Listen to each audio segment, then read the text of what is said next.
Irmãos, abram suas Bíblias em Atos capítulo de número 12.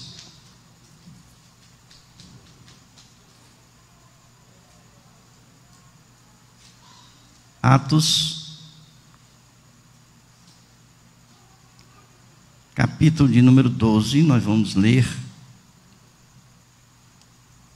do versículo de número 1 ao versículo de número 19,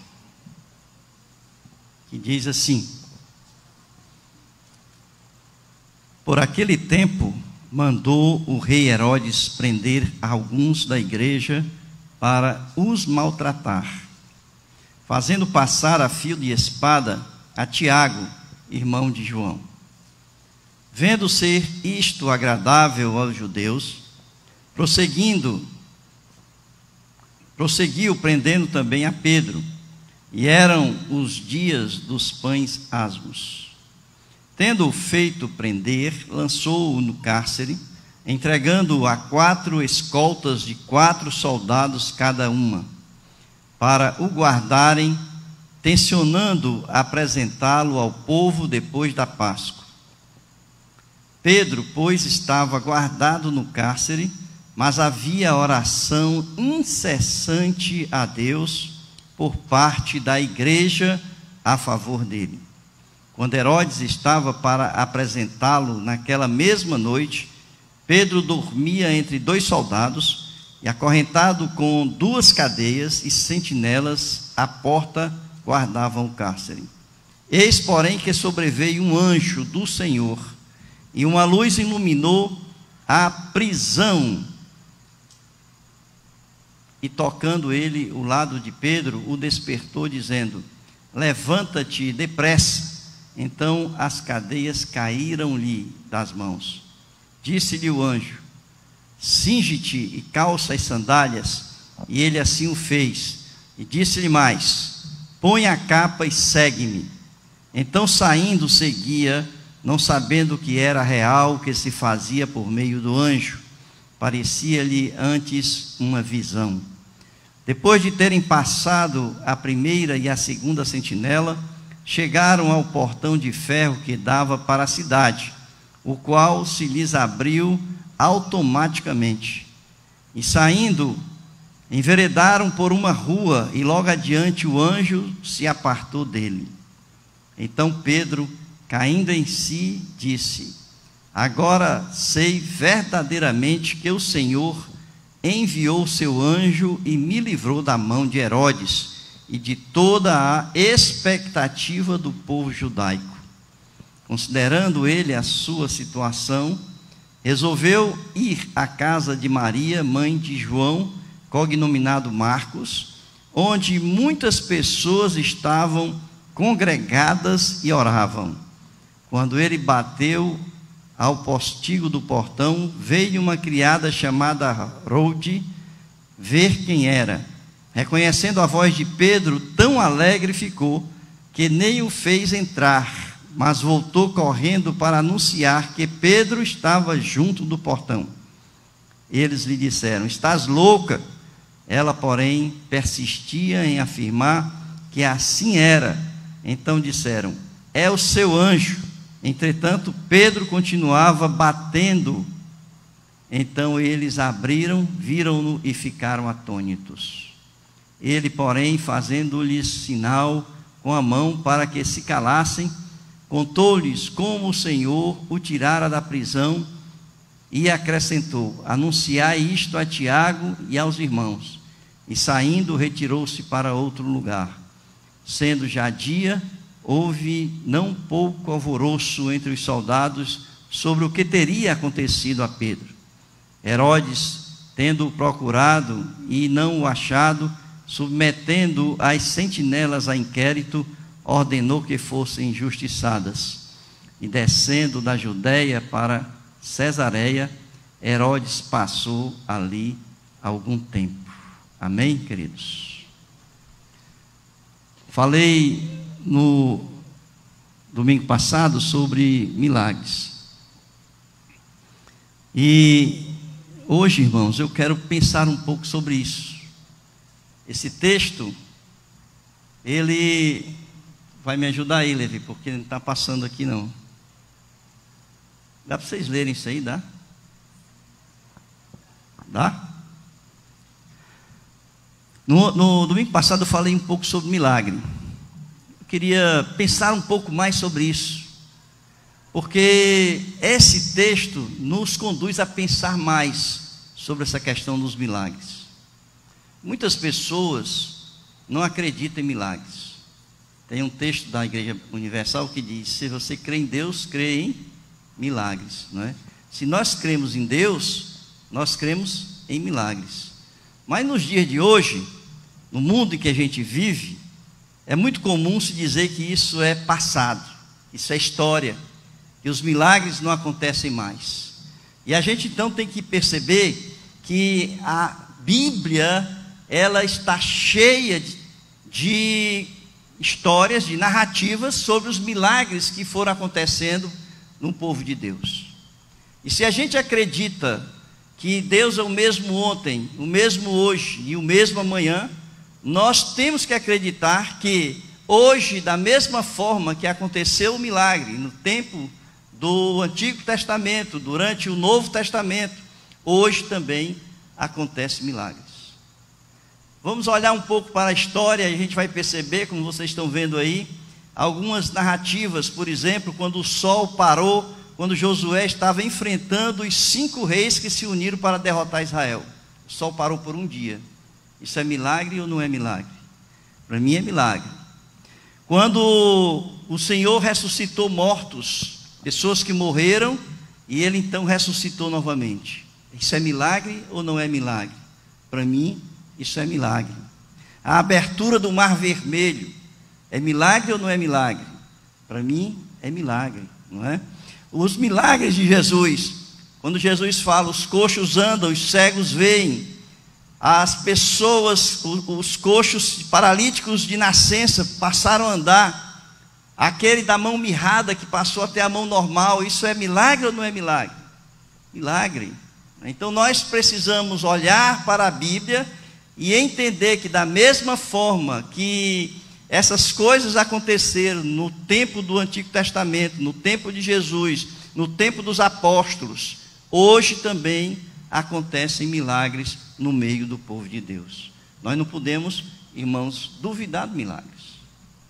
Nós temos que viver essa realidade no meio do nosso povo. E eu queria então pensar um pouco com vocês sobre o que vocês entendem por milagre. Passa aí, Levi.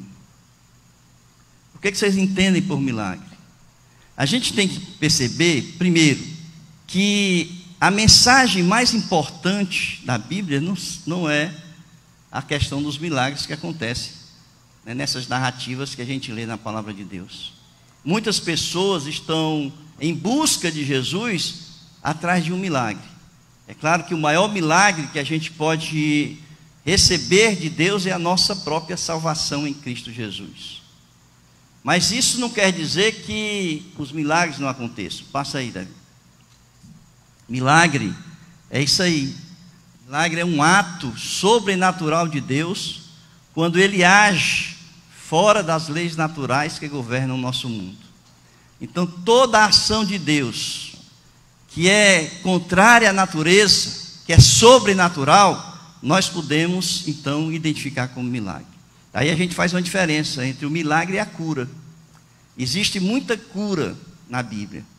Por exemplo, a sogra de Pedro estava com febre, doente. Jesus foi lá e curou a sogra de Pedro. Claro que ali não foi um milagre, ali foi cura.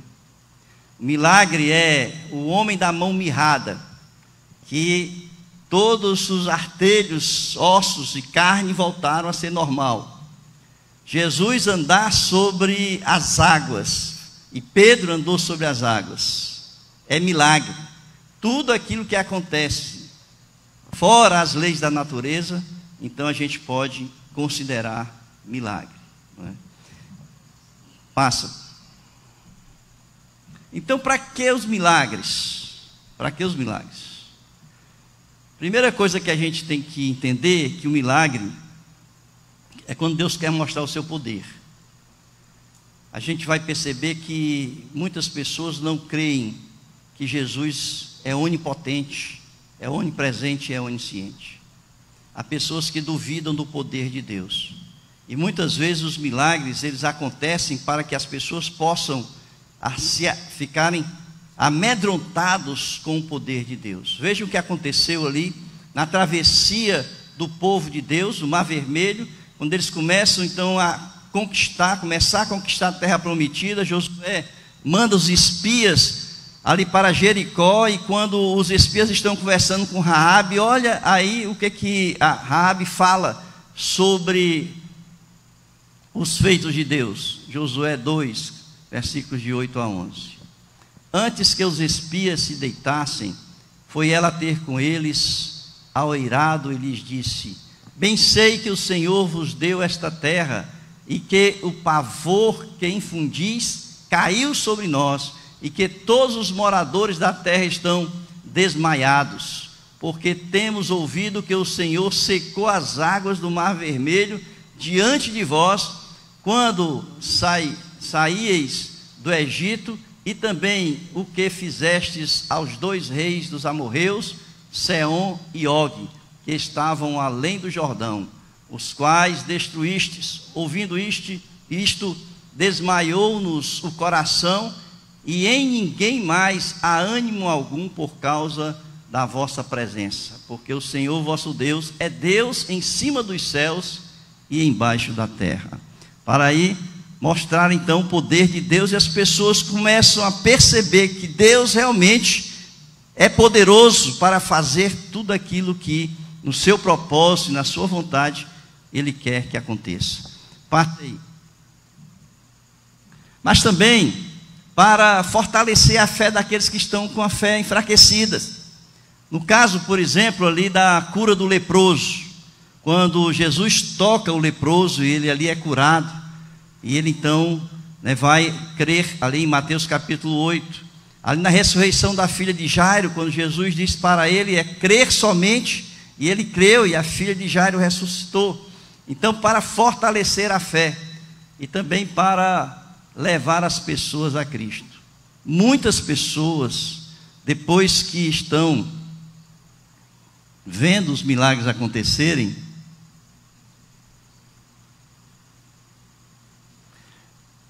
muitas pessoas que... agora tá, beleza, obrigado. Muitas pessoas que ainda não creem em Jesus e que veem os milagres de Deus, eles passam então a crer em Jesus. Isso aconteceu comigo, irmãos, porque a minha sogra, ela foi curada de câncer. Ela tinha um câncer e ela foi curada, e Deus deu uma sobrevida a ela de 10 anos. Ela se operou e ela ficou curada do câncer, e essa cura do câncer tocou meu coração, porque eu disse: esse Deus que curou a minha sogra, eu quero crer nesse Deus também. Então, muitas vezes o milagre, ele acontece para que nós que não conhecemos a Cristo, passemos a conhecer e a acreditar nesse Deus que a gente não conhecia antes. Então vejam, essa história do capítulo 12 de Atos é uma história que fala de um milagre. Se a gente for ver a situação de Pedro e como aconteceu a fuga de Pedro, a gente então vai perceber que aqui é a história de um milagre. Muitas pessoas focam muito na questão da oração, nós vamos tocar nisso, em outros pontos dessa história, mas quando eu estava lendo esse texto, que eu já li muitas vezes, irmãos, mas eu enxerguei aqui o milagre que aconteceu com a fuga de Pedro. Quais eram as circunstâncias ali onde Pedro se encontrava? Quais eram as circunstâncias? Ali era o tempo da Páscoa, multidão de pessoas. Multidão de pessoas. Pense assim numa Jerusalém lotada. Gente de todo mundo, judeu de todo mundo, chegando a Jerusalém para a festa da Páscoa. E o rei Herodes queria, de alguma forma, agradar os judeus, porque os judeus estavam perseguindo os cristãos. E o que é que ele fez? ele prendeu Tiago e degolou Tiago. Tiago, irmão de João. Então ele degolou Tiago. Aí quando ele viu que o povo se agradou do que ele fez com Tiago, irmão de João, ele prendeu Pedro também. E aí ele colocou Pedro na prisão. Irmãos, Pedro estava com, aqui diz o texto, que eram 4 turmas com 4 soldados cada turma, que estava prendendo aqui a Pedro. Vendo ser isso agradável aos judeus, prosseguiu prendendo também a Pedro, e eram os dias dos pães asmos. Tendo feito prender, lançou-o no cárcere, entregando a 4 escoltas de 4 soldados cada uma, para o guardarem, tencionando apresentá-lo ao povo depois da Páscoa. Então eram 4 escoltas de 4 soldados cada um, 2 no portão e 2 um de cada lado de Pedro. E para piorar a situação, ele estava ali condenado à morte. Pedro estava sentenciado à morte. Portanto, somente um milagre poderia, acontecer para libertar Pedro. Eu fico pensando muitas vezes, irmãos, na nossa vida. E muitas vezes a gente se encontra em circunstâncias assim. Pedro estava numa situação em que o olhar humano era aquele olhar em que nós não vemos perspectiva nenhuma de saída. É aquela situação em que muitas vezes nós nos encontramos, nós já lutamos, já fizemos esforço, corremos para todos os cantos, nós não conseguimos resolver nada, nós não temos mais saída. Às vezes uma doença, o médico chega para você e diz assim: olha, não tem mais jeito. Nós já estamos entregando os pontos aqui. Às vezes é uma situação, uma circunstância de um relacionamento que está se acabando. E você então chega ali e diz assim: olha, não tem mais jeito, não tem como, eu já fui para todos os cantos, já recorri a todas as pessoas, não tem mais saída, não tem mais solução para isso. Não havia perspectiva para Pedro. Da forma como ele estava, preso, sentenciado à morte, acorrentado na cadeia, não tinha como ser liberto. E é nessa hora, irmãos, que nós precisamos de um milagre na vida da gente. É essa hora que nós devemos esperar o milagre na vida da gente. Então, era exatamente isso, e foi exatamente isso que aconteceu ali. Quando o fim está decretado pelos homens, nós devemos ainda esperar na pessoa de Jesus Cristo. Por quê? Porque em Jesus ainda há esperança para nós. Nós queremos então, dentro desse aspecto do milagre, nós queremos pensar em alguns pontos que aconteceram e que fazem parte do milagre de Deus. E o primeiro aspecto que a gente vê aí é exatamente o desafio que estava sendo ali acometido o povo de Deus. Quem estava preso era Pedro. Pedro era o líder da igreja primitiva. A prisão de Pedro era um impacto muito grande para a igreja.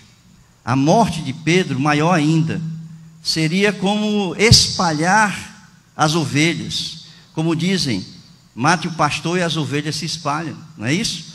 Então Herodes prendeu Pedro para acabar com a igreja naquela época, a igreja primitiva. E ele então era como se estivesse desafiando a Deus. Quantas pessoas já desafiaram a igreja de Deus e se deram mal, não é? Eu coloquei essa figura aí do barco, porque vocês conhecem a história do Titanic, né? O Titanic, quando foi lançado ao mar, disse que nem Deus afundava aquele navio. Foi um desafio a Deus, não é isso? E a gente sabe que ali, logo em seguida, quando ele bateu no iceberg, veio então e afundou. Herodes estava desafiando a Deus. E por aquele tempo, diz aí Atos capítulo 12, versículo 3, mandou o rei Herodes prender alguns da igreja para os maltratar, fazendo passar a fio da espada a Tiago, irmão de João, e vendo ser isto agradável aos judeus, prosseguiu prendendo também a Pedro. E eram os dias dos pães asmos. Então vejam, o que estava em jogo ali era o desafio de Herodes na pessoa de Deus, através da prisão de Pedro e do desmonte da igreja que estava se organizando naquela época. Então Deus vai agir em favor da sua igreja. A gente sabe que todas as pessoas que perseguem a igreja, na verdade não estão perseguindo as pessoas da igreja. A gente sabe que toda perseguição à igreja é uma perseguição a Cristo. E isso está no capítulo 9 de Atos, quando Jesus vai dizer a Paulo: Paulo, Paulo, por que me persegues? Então nós sabemos que toda perseguição à igreja é uma perseguição a Cristo. E ali o que estava acontecendo era exatamente isso. A segunda questão que a gente tem nesse texto aí, para que aquele milagre viesse a acontecer, é que nenhuma força humana pode impedir a ação de Deus, irmãos. Nenhuma ação humana ou da natureza pode impedir quando Deus quer agir para realizar um milagre. Não existe nada que possa impedir a ação de Deus. Em Atos capítulo 12, versículo 4 está aí: tendo feito prender, lançou-o no cárcere, entregando a 4 escoltas de 4 soldados cada uma, para guardarem, tencionando apresentá-lo ao povo depois da Páscoa. É como se ele dissesse assim: eu sei que o apóstolo Pedro é um apóstolo, é um discípulo de Jesus importante, e as pessoas vão tentar tirá-lo da cadeia. Então o que é que eu vou fazer? Eu vou cercar de soldado. Eu vou botar 2 guardas na porta, no portão, e 2 ao lado de Pedro, não é? E aí ele colocou ali como se ele dissesse assim: eu quero ver se alguém vem aqui para tirar Pedro de dentro da cadeia, né? Como ele dissesse assim: Pedro vai morrer de qualquer jeito. Irmãos, eu quero dizer uma coisa para vocês. Em Isaías 43, versículo 13, que diz assim: ainda antes que houvesse dia, eu sou, e ninguém há que possa fazer escapar das minhas mãos. Agindo eu, quem impedirá? Quando Deus quer agir, irmãos, quem pode impedir a ação de Deus? Ora, se Deus é capaz de abrir o Mar Vermelho, se Deus é capaz de abrir o Rio Jordão, se Deus é capaz de andar sobre as águas, se Deus é capaz de acalmar a tempestade, será que simples cadeias podem prender aquele a quem Deus quer soltar? Se Deus quer curar você, existe alguma coisa que possa impedir de curar você? Se Deus quer reatar um relacionamento perdido, há alguma coisa nesse mundo que possa impedir Deus de fazer com que esses relacionamentos sejam reatados novamente? Ou de ressuscitar alguém que já morreu? Eu creio num Deus de poder, irmãos. Eu creio num Deus de poder. Eu contei aqui domingo passado o milagre da minha escola das vocais. Eu vou contar outro milagre. Eu sou um milagre, né? Eu sou uma história de milagres. Por isso que eu creio nesse Deus poderoso. Quando eu era criança, eu brincava de manjô em cima das árvores. Você sabe o que é manjô? Aquele pega-pega, né, que vocês chamam aqui, e correr atrás, pega um, aí o outro tem que correr atrás para pegar outro. Mas lá no Maranhão, a gente brincava em cima das árvores. Era um pulando atrás do outro para pegar em cima das árvores. E na hora que tentaram me pegar, eu pulei de um galho para o outro igual um macaco. Eu pulei de um galho para o outro, só que quando eu agarrei no galho, eu agarrei nas folhas do galho. E eu caí lá embaixo. E caí com esse braço aqui, ó, para trás. Costa assim com o braço para trás. Só vi foi o treco, né? Braço. Correram comigo, era no interior do Maranhão, Gonçalves Dias. Não tinha médico, não tinha enfermeiro, não tinha nada. Correram comigo para Dom Pedro, uma cidadezinha pertinho lá de Gonçalves Dias. Cheguei lá, não tinha médico. Me botaram numa maca, o cara pegou meu braço, puxou assim com a perna assim, e passaram o gesso no braço. Passei 3 meses com esse gesso no braço. Quando eu tirei o gesso, por isso que quando eu vejo menino danado assim, eu não reclamo, né? Porque penso no cabo danado. 3 meses depois que tiraram o gesso do meu braço, estava sem movimento desse braço aqui, irmãos. esse meu braço aqui não tinha movimento nenhum. Nenhum. E olha aqui.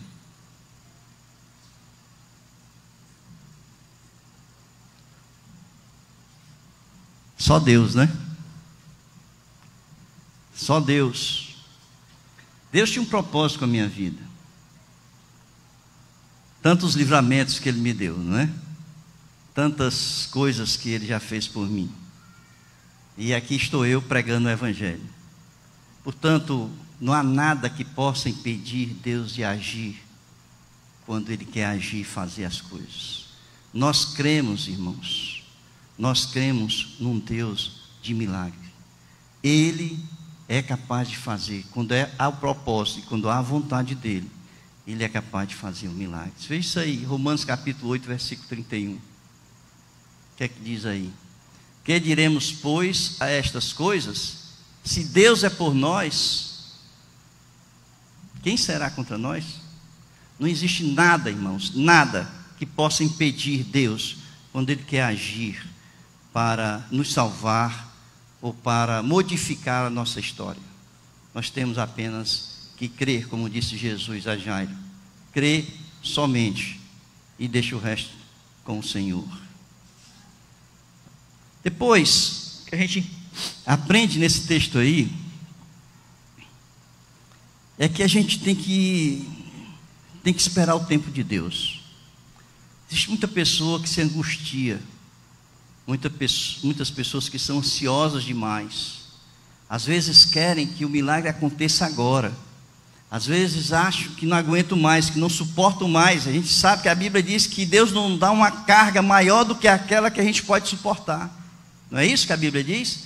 Ele não nos dá uma carga maior do que a que nós podemos suportar. Então a gente tem que saber esperar o tempo de Deus, porque Ele vai agir no tempo certo.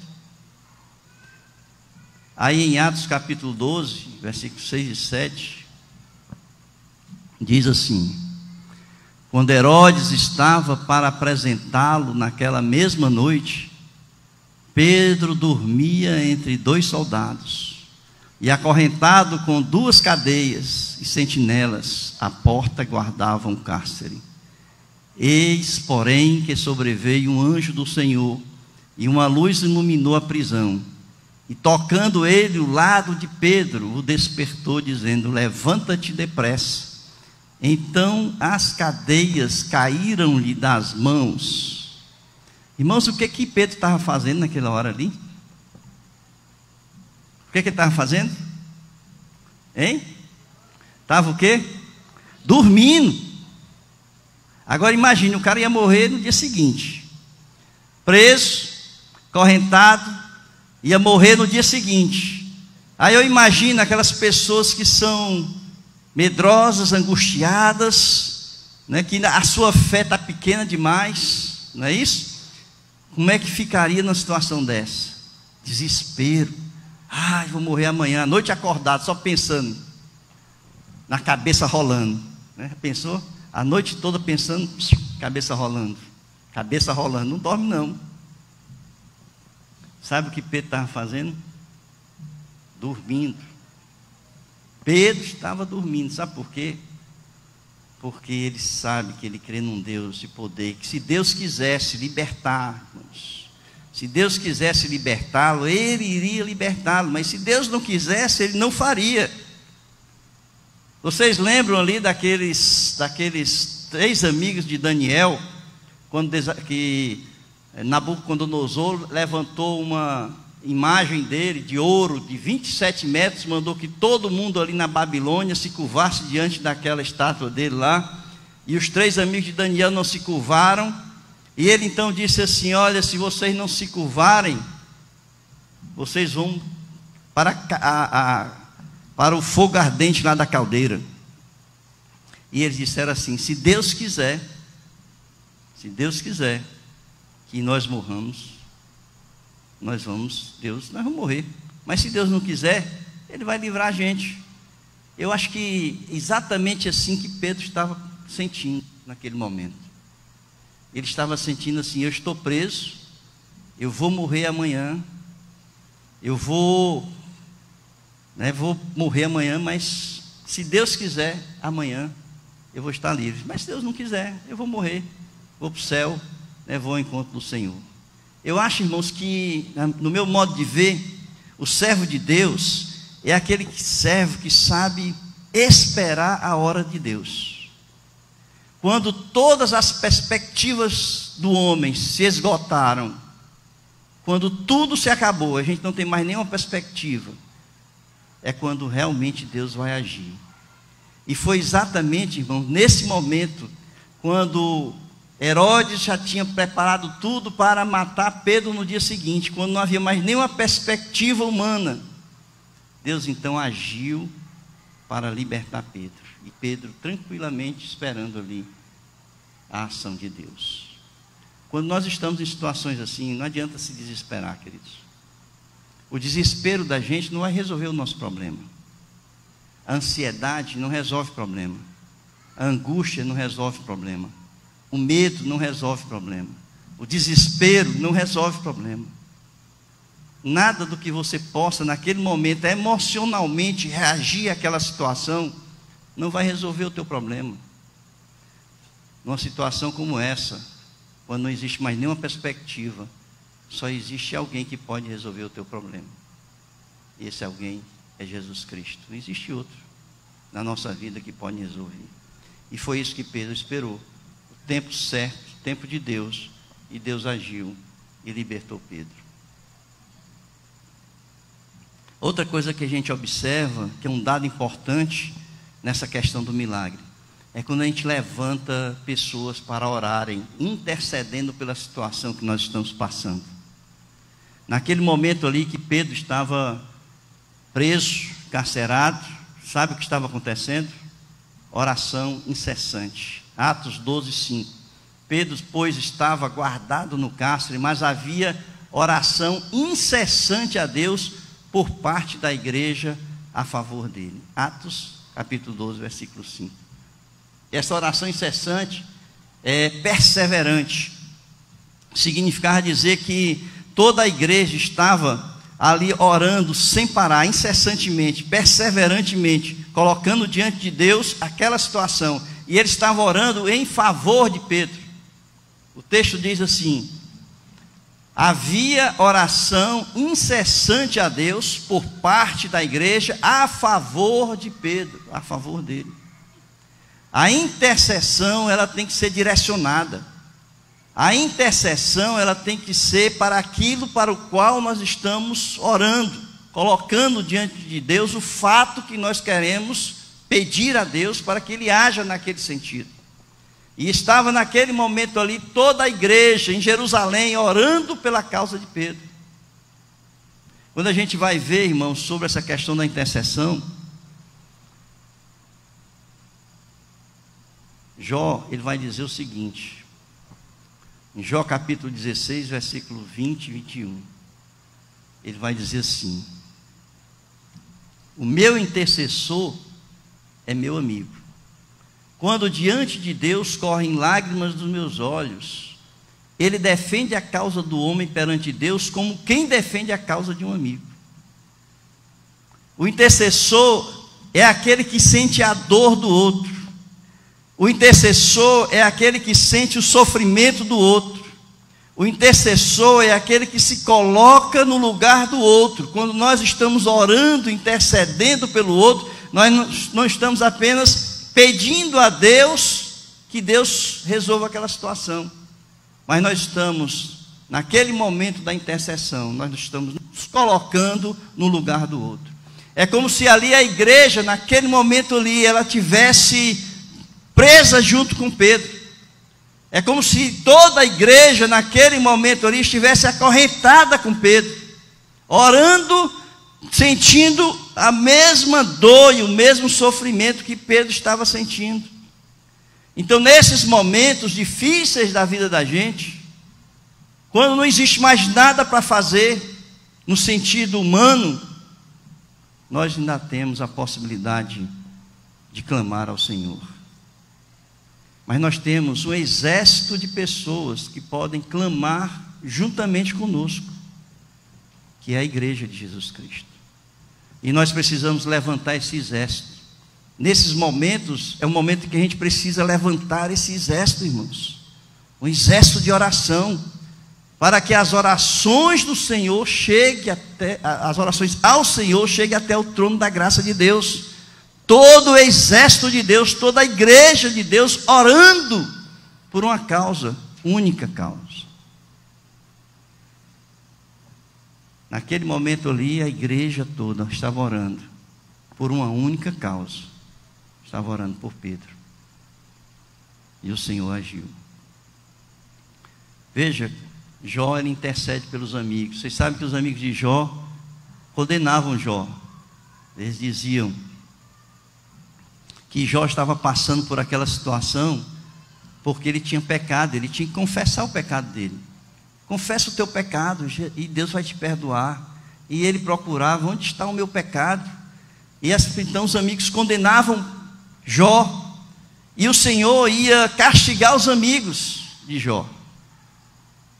Mas Jó orou e intercedeu pelos amigos. Ele mudou a história dos amigos que iam ser castigados. Vejam aí, em Jó capítulo 42, versículos 7 a 8, sucedeu que, acabando o Senhor de falar a Jó aquelas palavras, o Senhor disse a Elifaz, o temanita: a minha ira se acendeu contra ti e contra os teus 2 amigos, porque não falastes de mim o que era reto, como o meu servo Jó.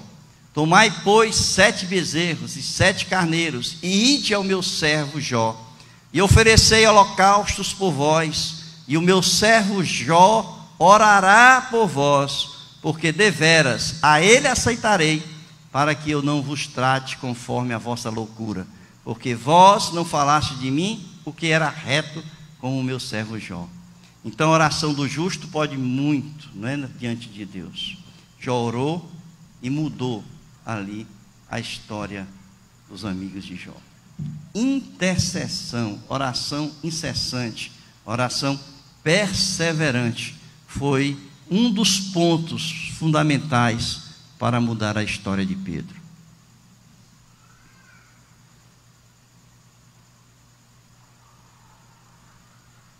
Depois, irmãos,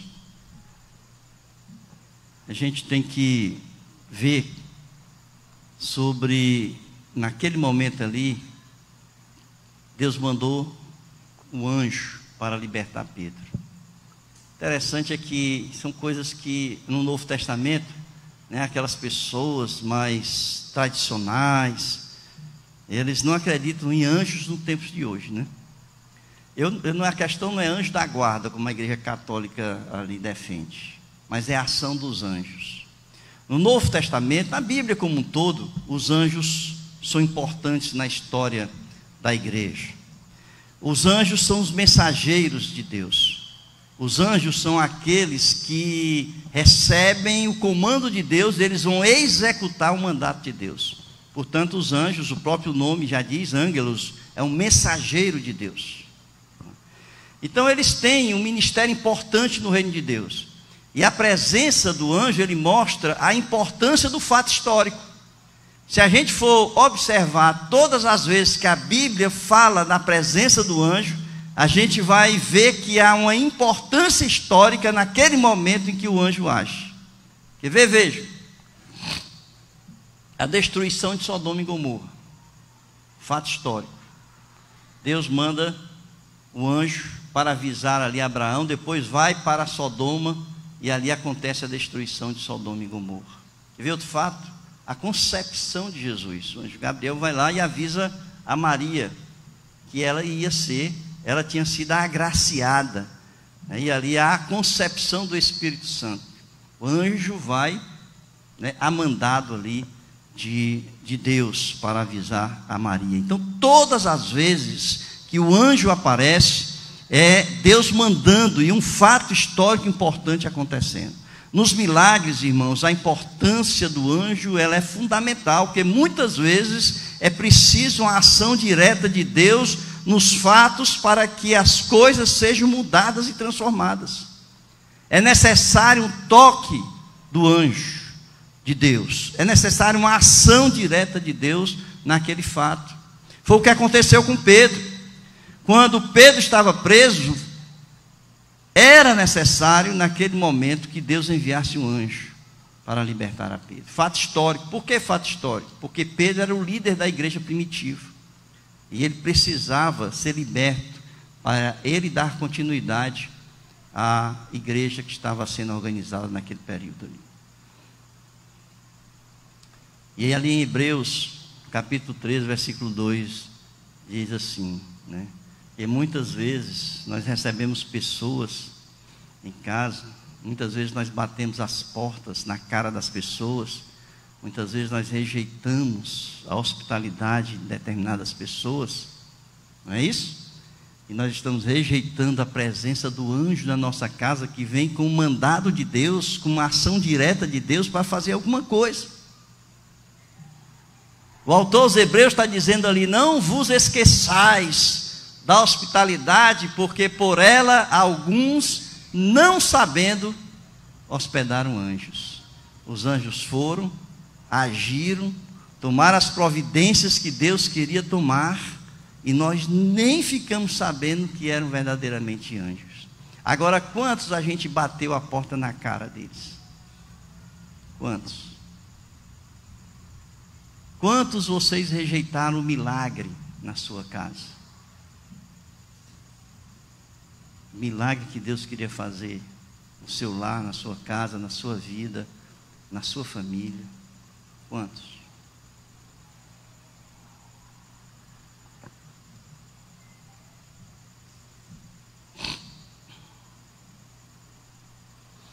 E aí acontece o milagre. Depois de tudo isso, acontece o milagre. As cadeias caíram das mãos, aqui no versículo 7, o anjo acordou Pedro, Pedro dormindo, ele acordou, e na hora que ele se levanta, ele pensando que estava sonhando, era uma visão, ele não tinha ainda certeza do que estava acontecendo, as cadeias simplesmente caíram das mãos dele. Como é que pode isso? Deus pode fazer isso.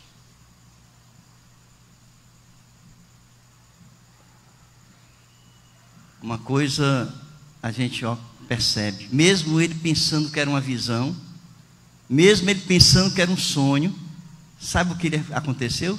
Ele estava obedecendo. O anjo mandava fazer, levanta, ele levantava, anda, ele andava. Ele podia dizer: eu não, depois o guarda me mata bem ali no portão, não é não? Mas o anjo disse assim: bora, e ele foi. Obediência. Nessas horas a gente precisa ser obedientes a Deus. Os portões se abriram automaticamente. Irmãos, naquela época não tinha botão, portão automático não.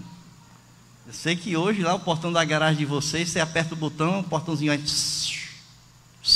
Mas naquela época tinha, sabe o quê? O comando de Deus. O comando automático de Deus, o botão automático de Deus. Agora pense o seguinte, irmãos. Tinha 2 guardas ao lado de Pedro. Um do lado direito, outro do lado esquerdo. Como ele só tinha 2 lados, tinha que ser um do esquerdo e outro do direito. Tinha 2 guardas no portão. E as correntes caem. Ele sai daquele local, passa pelo portão onde os guardas estão, e ninguém viu nada. O portão se abre, ninguém viu nada. Milagre. Milagre é coisa extraordinária, irmãos. A gente não pode pensar que o milagre é coisa do cotidiano, das coisas comuns que acontecem no dia a dia. Milagre são coisas extraordinárias, espantosas. São coisas que a gente até pede a Deus, mas não espera. A gente pede a Deus, mas não sabe como vai acontecer. E quando a coisa acontece, a gente fica espantado.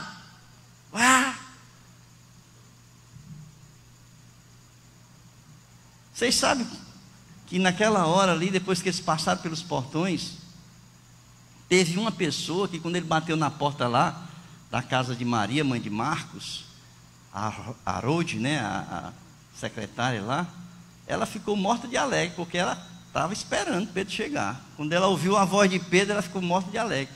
Mas os outros, os discípulos que estavam ali, os membros da igreja, se espantaram, irmãos. E olha que ele estava em oração incessante, perseverante, pedindo a Deus: Senhor, liberta Pedro, Senhor, não deixa matar Pedro. Aí quando Pedro chega lá, ele se espanta. Eu acho que eles estavam esperando assim. Pedro ia para a guilhotina, e na hora do cara baixar o facão, eu acho que ele esperava que o facão quebrasse no meio, não cortasse o pescoço dele. Só podia ser. De repente Pedro aparece lá, é um espanto. Irmãos, olha, milagre é coisa que você não acredita. Por quê? Porque é sobrenatural, é extraordinário, né? Muitas vezes você conta um milagre, a gente escuta a pessoa contando um milagre e fica assim, sem acreditar no que está se contando, né? Diz logo que é mentiroso. Cara, é mentiroso demais, hein? Irmãos, milagre é algo que acontece de forma sobrenatural e extraordinária. Quando acontecer isso na sua vida, você pode ter certeza que quando acontecer, será algo espantoso, extraordinário, que você jamais vai esquecer desse Deus que tem poder na sua vida. Jamais. Milagre. Quem quer em milagre aqui? Quem crê? Levanta a mão aí. Tem alguém que não crê? Levanta a mão aí, que não crê em milagre. Irmão Lídio não crê não? Crê, né?